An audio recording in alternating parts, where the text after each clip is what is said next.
नमस्कार दोस्तों, स्वागत है आपका मनदीप महेंद्र शो में। आप देख रहे हैं कि लगातार कांग्रेस प्रदर्शन कर रही है वोट चोरी को लेकर। और दूसरी बात, अगर बात करें इनेलो, तो इनेलो अपना ग्राफ बढ़ाने में लगी हुई है। आपने देखा कि पहले पूर्व मंत्री संपत सिंह की बात करें या फिर भिवानी से जो पूर्व मंत्री है वासुदेव शर्मा, तो वो शामिल हुए हैं। आज बातचीत करेंगे कैथल में आज प्रदर्शन था और कल हिसार में प्रदर्शन हुआ है, तो वहां भी कांग्रेस की गुटबाजी देखने को मिली है। वहां पे जो दो जिलाध्यक्ष थे उनके बीच माइक पे ही वो भिड़ गए थे। मेरे साथ बातचीत में वरिष्ठ पत्रकार महेंद्र सिंह है। सर, स्वागत है आपका। धन्यवाद मनदीप जी। सर, कैथल के अंदर आज कांग्रेस का प्रदर्शन था, आपने वीडियो भी देखी होगी, तो क्या कुछ कहेंगे, क्या लग रहा है कांग्रेस? बिल्कुल मनदीप जी, आपकी वीडियो देखी मैंने और उसमें संख्या भी देखी कि कितने लोग हैं जो शामिल हुए हैं। अब जाहिर सी बात है, ये भी दावा किया जाएगा कि वीडियो गलत तरीके से दिखाई गई है, इससे ज्यादा लोग थे। लेकिन बात पता है क्या है कि इस भीड़ को आप तोलें किस हिसाब से, आपके पास वो पैमाना क्या हो। आपके पास पैमाना ये है कि इस मुद्दे को कांग्रेस इस लिहाज से उठा रही है कि ये देश का सबसे इंपॉर्टेंट मुद्दा है। आपके इलेक्शन निष्पक्ष तरीके से नहीं हो रहे हैं।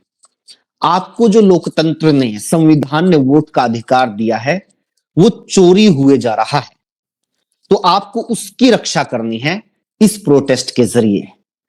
आरोप ये लगाया गया है कि हरियाणा की जो पूरी की पूरी सरकार है वो चोरी कर ली गई है, वोटिंग में धांधली करके, काउंटिंग में धांधली करके। तो ये इतना बड़ा मुद्दा है, इतने बड़े मुद्दे को लेकर कांग्रेसियों के भीतर जो रोष होना चाहिए था, कांग्रेसियों की जो संख्या सड़कों के ऊपर होनी चाहिए थी, अगर प्रदर्शन की कॉल की गई है तो वो इतनी बड़ी होनी चाहिए थी जो किसी राजनीतिक रैली से भी ज्यादा लोगों की हाजिरी दर्ज करवाए। लेकिन क्या इस प्रदर्शन में ऐसा था? यह स्पष्ट है कि वो नहीं था। इस प्रदर्शन की कुछ अच्छी बातें भी थी, पहले वो कर लेते हैं, उसके ऊपर आते हैं। अच्छी बात यह रही कि कांग्रेस ने, ये शायद पहला प्रोटेस्ट होगा, इतने अलग अलग डिस्ट्रिक्ट में हो चुका है, पहला प्रोटेस्ट होगा जहां पर कोई सीना छपटी या माइक को लेकर या बैठने को लेकर विवाद नहीं हुआ। सभी गुट के जो नेता थे वहां पर मौजूद थे।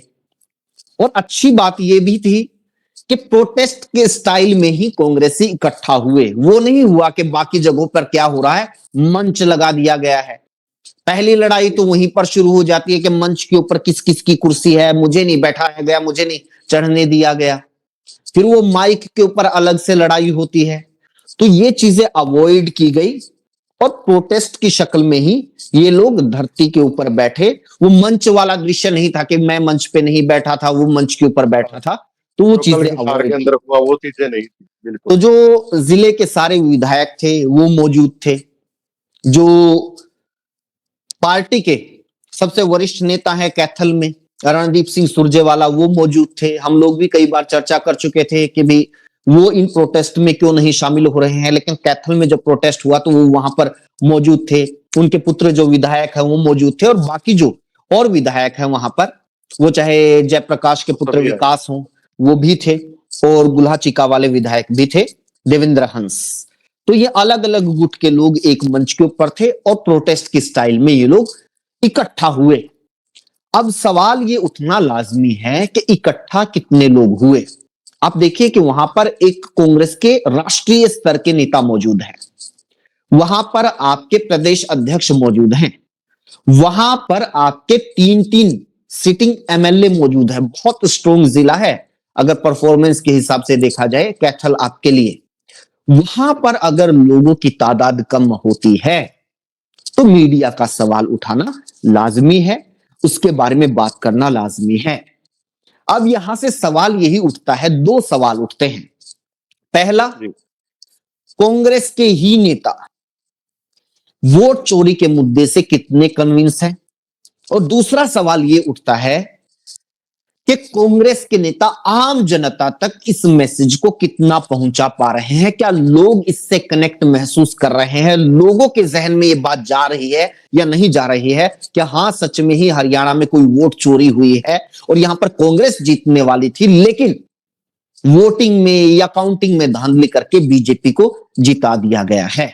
तो उसका पैमाना ये प्रोटेस्ट करने वाले लोगों की भीड़ बताती है। अगर वो भीड़ कम है तो क्या कांग्रेस ये मानेगी कि नहीं पहुंच रहा है जनता तक ये मैसेज, या तो मैसेज नहीं पहुंच रहा है या फिर जनता आपकी बात मानने को तैयार नहीं है। तो मोटा माटी इन तमाम प्रोटेस्ट, इन तमाम आयोजनों से ये बात तो निकल कर आएगी, इसके बारे में बात होगी। इसको लेकर कांग्रेस सुनने के लिए तैयार है या नहीं है, इस पर मंथन करने के लिए तैयार है या नहीं है, ये उसका अधिकार है। जी। सर, वहां पे एक बात और हो रही थी, जैसे मीडिया काफी देर से इंतजार भी कर रही थी, लेकिन ये पता नहीं क्यों इतनी जल्दी थी प्रदेश अध्यक्ष जी को भी और दूसरे नेताओं को, वो ढंग से बाइट भी नहीं दे पा रहे थे। एक भाग दौड़ वाला काम हो रहा था। तो कुछ ना कुछ ये चीजें, क्योंकि इनको तो जरूरत है भाई, मीडिया में ज्यादा से ज्यादा बोल रहे हैं ये लोग और मीडिया के जो सवाल है उसका जवाब दे, लेकिन वो चीज वो नहीं कर पा रहे। अरे हो सकता है मैं इस के ऊपर टिप्पणी करूं क्योंकि मैं मौके के ऊपर मौजूद नहीं था।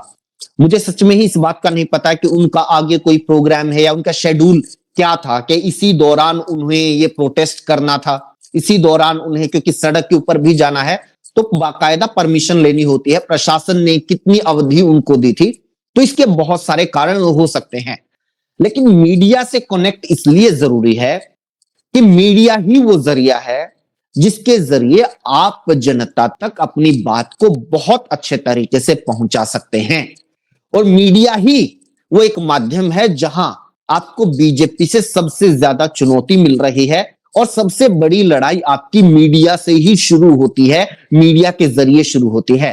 क्योंकि कांग्रेस चुनाव बाद में हारी है, लेकिन सबसे पहले मीडिया में जो नैरेटिव चलते हैं, मीडिया में जो कवरेज होती है, किस तरह बीजेपी को दिखाया जाता है, किस तरह कांग्रेस को दिखाया जाता है, सबसे पहले कांग्रेस वहां हारती है। जी। दूसरी बात अगर बात करें सर, अभय सिंह चौटाला, पहले अगर बात करूं मैं, एक जाट नेता को शामिल किया और अब ब्राह्मण नेता को शामिल किया, तो कहीं ना कहीं इनेलो के लिए एक अच्छा संदेश जा रहा है। और अब चर्चा ये है कि कोई बड़ा ओबीसी चेहरा भी शामिल हो सकता है। एक तरफ तो कांग्रेस की वही गुटबाजी, वही जो जूता पेड़ इनकी चल रही है, दूसरी साइड इनेलो मजबूत होती नजर आ रही है। ये जरूरी सवाल किया आपने मनदीप जी, क्योंकि कल भी हमने इसके ऊपर जब चर्चा की थी तो ऑडियो की क्वालिटी बड़ी खराब थी, फिर भी लोग देख रहे हैं, तो जरूरी यह है कि और थोड़ा विस्तार से और क्लियर लहजे में हम लोग इसके बारे में बात करें।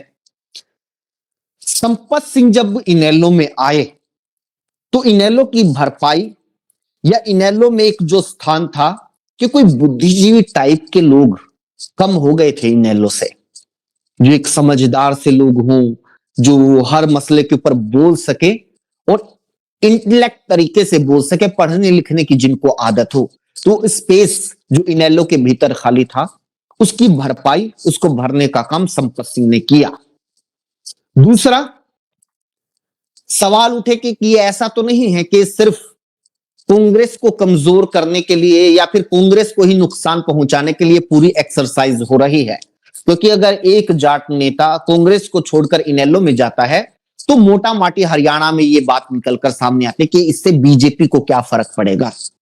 लेकिन जब वासुदेव शर्मा पूर्व मंत्री वो इनेलो में जाते हैं तो फिर माथे पर सिकन आनी लाजमी है बीजेपी के भी, क्योंकि आप मान के चलिए कि मोटा माटी बीजेपी ने हरियाणा ही नहीं पूरे देश में ब्राह्मण समाज के ऊपर अच्छी खासी पकड़ बना ली है। जिस तरह से एक जमाने में ब्राह्मण समाज पूरी तरह कांग्रेस के लिए एक मत था, एकजुट था, अब उसी तरह बीजेपी के लिए हो गया है। तो ऐसे में अगर कोई एक नेता जो कुछ वोटों को प्रभावित कर सके, और जिस तरह की कमिटमेंट उन्होंने दिखाई है कि सरकार बनने तक मैं जूती नहीं पहनूंगा, इस तरह की बात उन्होंने कही है, तो ये असर आप भिवानी में मत मान के चलिए। ब्राह्मण एक ऐसा वोट है कि वो सारे हरियाणा में बिखरा हुआ है। हर विधानसभा में आपको ठीक ठाक वोटर मिल जाएंगे। और ब्राह्मण समाज को देश की राजनीति में एक ओपिनियन लीडर के तौर पर देखा जाता है कि भाई वो लोग है ना, खुद अगर वोट देते हैं किसी पार्टी को तो वो दूसरे वोटर्स को भी प्रभावित करते हैं। वो हमारी सामाजिक संरचना जिस भी तरह की रही है उसमें ये दर्जा, ये प्रभाव ब्राह्मण समाज का रहा है। और इसीलिए अभय सिंह चौटाला ने ब्राह्मण समाज को खुश करने के लिए ही वो बात कही जिसको लेकर ट्रोल भी किया जा रहा है अभय सिंह चौटाला को, कि ब्राह्मणों के आशीर्वाद के बिना तो बच्चे भी पैदा नहीं होते। अब आप उसको हूबहू उसी लाइन के हिसाब से चले, उसका कुछ और मतलब निकालें तो आप मजाक उड़ा सकते हैं, ट्रोल उनको कर सकते हैं। लेकिन ये आशीर्वाद है, दादा बोलते हैं हमारे यहाँ पे, पूजनीय कौम बोला जाता है, जो भी है ये समाज में, ये अच्छा है बुरा है, आप इस बहस को साइड में रख दीजिए। लेकिन ये है ना हमारे समाज में, ये कोई अभय सिंह चौटाला ने कोई नई सी बात तो नहीं कह दी है कि हमने कभी सुनी ही ना हो। तो वो बात जो उन्होंने कही उसके जरिए उन्होंने जो मैसेज देना चाहा वो मैसेज तो पहुंच गया। और तब और ज्यादा पहुंचा जब लोगों ने अभय सिंह चौटाला का मजाक उड़ाया, इस बात को अलग संदर्भ में पेश करने की कोशिश की। यही तो होता है राजनीति में। अलग अलग जो जातियों के जब सम्मेलन होते हैं, अलग अलग जाति से संबंधित जब कोई नेता शामिल होता है तो फिर उसका उसी लिहाज से तो विश्लेषण होता है कि भी इनके आने से इस जाति के वोटर हमारे साथ जुड़ेंगे। क्या जाति आधारित जो राजनीति है वो हमारे देश की, हमारे हरियाणा की सच्चाई नहीं है? तो ये वहां पर भी लागू होती है। तो फिर इसीलिए ये जातीय सम्मेलन होते हैं, नेताओं को जातीय कैटेगरी में तोल कर देखा जाता है, इस बात के ऊपर बात होती है कि इसका किन किन वोटर में, किन किन जातियों में प्रभाव होगा। जी, तो चर्चा ये है कि इनेलो में ओबीसी का एक बड़ा नेता भी शामिल होने वाला है, तो क्या कितना कुछ फर्क आप मानते हो? हाँ, मैं वही कह रहा हूं कि जैसे संपत सिंह आए, फिर उसके बाद एक ब्राह्मण नेता आए, और फिर एक जो एक कमी खलने वाली बात है कि भी इस वर्ग के लोग क्या इनेलो से जुड़ रहे हैं। अगर कोई ओबीसी नेता कांग्रेस छोड़कर इनेलो में आता है तो फिर आप मान के चलिए, क्योंकि कोई भी नेता ऐसे नहीं बनता है। नेता तभी इंसान कोई भी बनता है जब उसके पल्ले कुछ तो वोट होंगे, कुछ तो कार्यकर्ता होंगे, वो कुछ तो प्रभाव रखता होगा। कोई अगर मंत्री बना है, कई कई बार विधायक बना है, तो उसका कुछ तो प्रभाव होगा। तो फिर उनके प्रभाव के लोग भी किसी पार्टी के साथ जुड़ेंगे। तो ये जो दो घटनाक्रम, अगर ये दूसरा घटनाक्रम भी होता है, ओबीसी नेता कोई आता है, तो कांग्रेस को तो इससे दिक्कत होगी ही होगी, परेशानी होगी ही होगी। ये बीजेपी के लिए भी मुश्किलें बढ़ाने वाला घटनाक्रम होगा हरियाणा की राजनीति में। क्योंकि बीजेपी तो अब जो है मनोहर लाल खट्टर के जाने के बाद, नायब सैनी के सीएम बनने के बाद बार बार ओबीसी का नारा बुलंद कर रही है ना, बार बार ये कह रही है कि हमने ओबीसी सीएम बनाया है। जबकि ये इतना आसान नहीं होता है, बहुत सारी जातियां हैं ओबीसी में, और ऐसा नहीं है कि एक मुश्त एक ही नेता के नाम पर पूरा का पूरा समाज हो जाए। लेकिन फिर भी कोशिश तो यही है ना बीजेपी की। तो अगर वहां पर किसी तरह का कोई डेंट होता है, कोई बदलाव होता है, तो वो जो चोट है वो बीजेपी के ऊपर भी तो पड़ेगी। तो मोटा माटी ये है कि अगर इस तरह की कोई भी गतिविधि होती है हरियाणा की राजनीति में, और कल भी मैंने ये बात कही थी, ये महत्वपूर्ण इसलिए है कि अभी चुनाव में लंबा दौर पड़ा हुआ है, अभी आसपास कोई चुनाव नहीं है। चुनाव के समय तो ये होता है, लोग भांप लेते हैं कि भाई अब इस पार्टी का दौर चल रहा है, इस पार्टी की लहर चल रही है, यहां पर लोगों का रुझान बन रहा है, तो हम उसमें शामिल होते हैं। लेकिन ये ऑफ सीजन है राजनीति के हिसाब से। इस ऑफ सीजन में अगर नेता स्विच कर रहे हैं, कांग्रेस को छोड़ रहे हैं, इनेलो में जा रहे हैं, तो ये कांग्रेस के लिए तो बहुत ज्यादा सोचने वाली बात है। अगर ये चलन चल पड़ा तो चुनाव आते आते क्या स्थिति रह जाएगी। कहीं ऐसा तो ना हो कि आप सोते रहें और फिर जब जागे तब तक आपके पास कुछ बचे ही ना। जी जी, तो इनेलो का जो उभरना है वो बीजेपी के लिए भी कहीं ना कहीं खतरनाक है या कांग्रेस के लिए ही खतरनाक देखो, दोनों के लिए। अगर आप माने कि हरियाणा की राजनीति को बार बार इसी लिहाज से देखा जाता है कि जाट नून जाट के हिसाब से ही आप उसका सारी गणना कर देते हैं। अगर वहां पर हम लोग वहां पर भी जाकर चर्चा करें तो अगर जाट नेता इन कांग्रेस से उसमें आते हैं तो शायद बीजेपी को फर्क ना पड़े। लेकिन जब ब्राह्मण नेता आते हैं, क्या बीजेपी तब भी कहेगी कि कोई फर्क नहीं पड़ेगा? ओबीसी है के नेता ओबीसी आते हैं, क्या तब भी कहेगी कि कोई फर्क नहीं पड़ता? और बात पता है क्या है, अगर मैं आपको कहूं, अगर ये बहुत दूर की कड़ी है, अगर आज की तारीख में जहां कांग्रेस खड़ी हुई है या 2024 के चुनाव में जहां कांग्रेस खड़ी थी, वहां पर अगर इनेलो खड़ी होती तो आप मान के चलिए कि बीजेपी की सरकार नहीं बनने देती। क्योंकि इनेलो को बीजेपी से बहुत पहले संगठन के ऊपर काम करने का की प्रैक्टिस है, उनकी आदत है, वो कार्डर बेस्ड पार्टी रही है। संगठन क्या रोल रखता है राजनीति के भीतर, मजबूत कार्यकर्ता कितना आपके चुनाव को उठा सकते हैं, आपके हारे हुए चुनाव को भी जीता सकते हैं, ये बात बीजेपी से पहले इनेलो को पता है। अगर इनेलो मजबूत होती है तो संगठन के तौर पर बीजेपी को टक्कर देने वाली पार्टी इनेलो हो सकती है। मैं फिर कह रहा हूं, अगर ऐसा हो तो की बात कर रहा हूं मैं। अगर आप 24 के चुनाव के बाद भी ये मान के चलिए कि भी ये जो वोट चोरी के आरोप कांग्रेस लगा रही है, अगर ऐसा इनेलो के साथ होता, इनेलो के 37 विधायक होते और उनको ये वोट चोरी के आरोप लगा के सड़कों के ऊपर उतरना होता, तो नजारा ऐसा नहीं होता कि आप कैमरा लेके जाके गिनिए कितने लोग हैं, तो वो नजारा ही बहुत अलग होता। सरकार की जड़ें हिला देती इनेलो। इस तरह की संगठन बेस पार्टी रही है इनेलो। तो मैं इसलिए कह रहा हूं कि अगर इनेलो मजबूत होती है, अभी तो शायद बीजेपी भी निश्चिंत होगी कि क्या फर्क पड़ता है, कांग्रेस वाले उधर जा रहे हैं तो बट ही तो रहे हैं। है। लेकिन अगर ऐसा हुआ कि इनेलो कांग्रेस की जगह आके खड़ी हो जाती है तो बीजेपी के लिए बहुत मुश्किल हो जाएगी। फिर वहां पर टक्कर होगी दो मजबूत पार्टियों के, संगठन बेस्ड पार्टियों की। जी। अभय चौटाला के स्वभाव पे बात की जाती है, उसकी बोलचाल पे बात होती है और वायरल भी होती है वीडियो। लेकिन वो भी अपने आप को कंट्रोल करने की कोशिश कर रहे हैं, कहीं ना कहीं बदलना चाहते हैं। उन्होंने एक बयान भी दिया है कि जो उनके बारे में दूसरे लोग कहते हैं कि हेलीकॉप्टर में नेता और अधिकारियों को बिठाया जाता था, फिर किस तरह काम करवाया जाता था, तो उसकी छवि को खराब किया जा रहा है कहीं ना कहीं। तो ऐसी बातें उनकी तरफ से भी की जा रही हैं। तो कहीं ना कहीं एक सुधार लाने की कोशिश की जा रही है उनके स्वभाव में। अब देखो, कह तो रहे हैं, और ये बयान भी वो मुझे जहां तक याद है कि चुनाव से पहले से वो लगातार अपने इंटरव्यूज में वो ये बात कह रहे हैं। लेकिन कई बार ऐसा होता है जब वो कुछ ना कुछ ऐसा बोल देते हैं जो उनको नहीं बोलना चाहिए और वो लोगों की आलोचनाओं का शिकार होते हैं।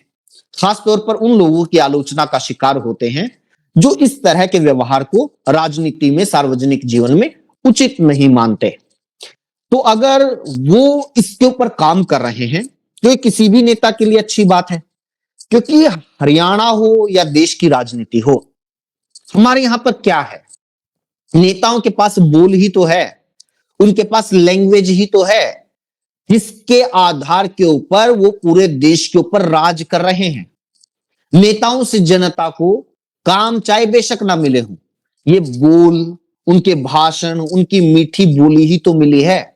आज भी देश के ऊपर वो नेता तो राज कर रहा है जो बोलने में एक्सपर्ट है, और वो नेता आज भी विपक्ष में संघर्ष कर रहा है जो बोलने में उतना एक्सपर्ट नहीं है।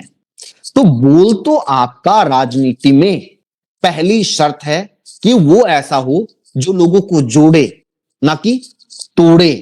एक बोल आपको बहुत नुकसान पहुंचा सकता है और एक बयान आपको बहुत फायदा पहुंचा सकता है।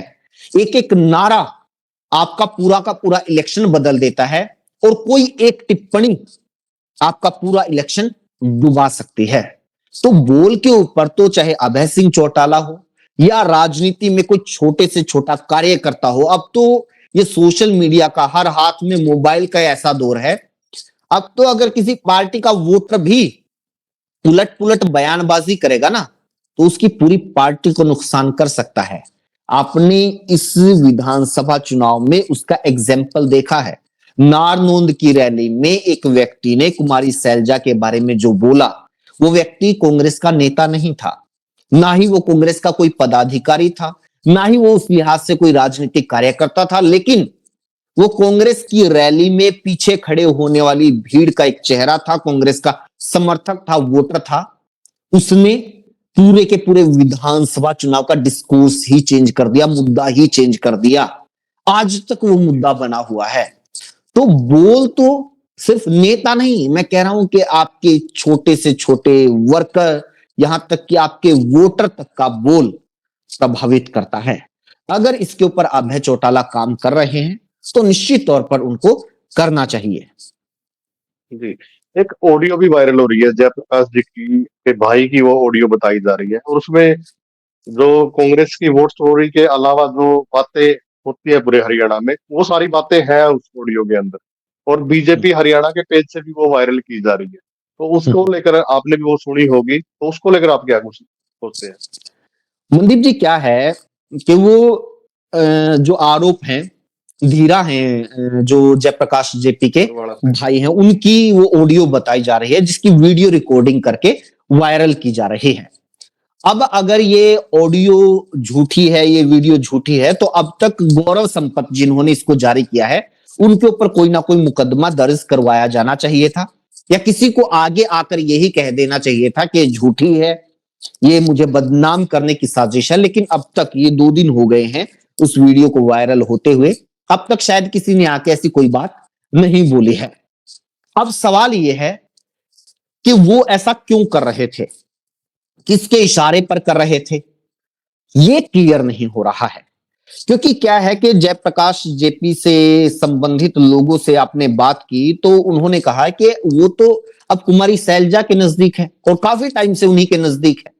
लेकिन सवाल वहां पर यह उठता है कि अगर कुमारी सैलजा के नजदीक है तो गौरव संपत उनकी ये ऑडियो वीडियो जारी ना करते, क्योंकि गौरव संपत या संपत सिंह वो तो लंबे टाइम से कुमारी सैलजा के पार्टी छोड़ने के बाद भी गुणगान गा रहे हैं, वो तो उनको पीड़ित बता रहे हैं।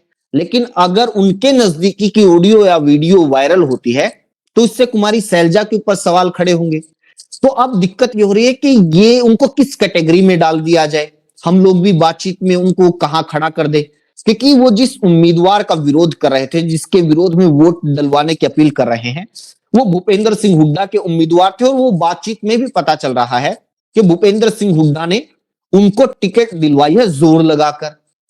और फिर उसमें वो जाति वाला एंगल भी है, उससे तो पता ही चल रहा है कि वो जाति का एंगल तो इसलिए जोड़ रहे हैं कि वो चाहते हैं कि ये सीट उनकी है, वो टिकट वहां से मांग रहे थे, फ्यूचर में उनकी ही ये सीट बनी रहे। अगर यहां से ये कांग्रेस के उम्मीदवार जीत जाते हैं तो फिर उनकी तो ये सीट छिन जाएगी। तो ये तमाम बातें हैं, लेकिन यहां पर जो सबसे बड़ा सवाल है, नए प्रदेश अध्यक्ष बने, उन्होंने बार बार कहा कि अनुशासनहीनता बर्दाश्त नहीं की जाएगी। एक अनुशासन समिति बनाई गई, उसमें 4-5 बड़े वरिष्ठ लोगों को शामिल किया गया। क्या उनकी तरफ से इस ऑडियो वीडियो का संज्ञान लिया गया है? क्या कहा गया है कि ये फलाना नेता है, उसको नोटिस जारी किया गया है, या पार्टी से निकाल दिया गया है, या इसकी जांच करेंगे? वो भी नहीं है। तो ये जो तमाम चीजें हो रही हैं, ये राहुल गांधी जो राष्ट्रीय स्तर के ऊपर एक मोमेंटम बनाना चाहते हैं, इस आंदोलन की वोट चोरी को एक बड़ा मुद्दा बनाना चाहते हैं, हरियाणा में कई ऐसी चीजें हैं जो उसको पंचर कर रही हैं। वो चाहे गुटबाजी हो, वो चाहे इनके प्रोटेस्ट में लोगों की कम संख्या हो, या फिर इस तरह के आरोप हो कि कांग्रेसी ही कांग्रेस को हरा रहे थे। और ये बात ये सिर्फ ये ऑडियो वीडियो से स्पष्ट नहीं होती है, ये तो कांग्रेस के सिटिंग विधायक से लेके पदाधिकारी से लेके पूर्व विधायक से लेके बड़े बड़े नेता कैमरे के सामने अपने इंटरव्यूज में कह चुके हैं। तो राहुल गांधी अगर चाहते हैं कि लोग उनकी बात को माने, उससे पहले एक बार वो हरियाणा के भीतर झांक ले कि आपके कांग्रेसी आपकी बात को मान रहे हैं या नहीं मान रहे हैं। जी सर, आज की बातचीत के लिए शुक्रिया सर, क्योंकि वीडियो काफी लंबी हो जाएगी और कल एक अलग टॉपिक से आप सबके सामने आएंगे। धन्यवाद सर बातचीत करने के लिए। Thank you Mandeep ji.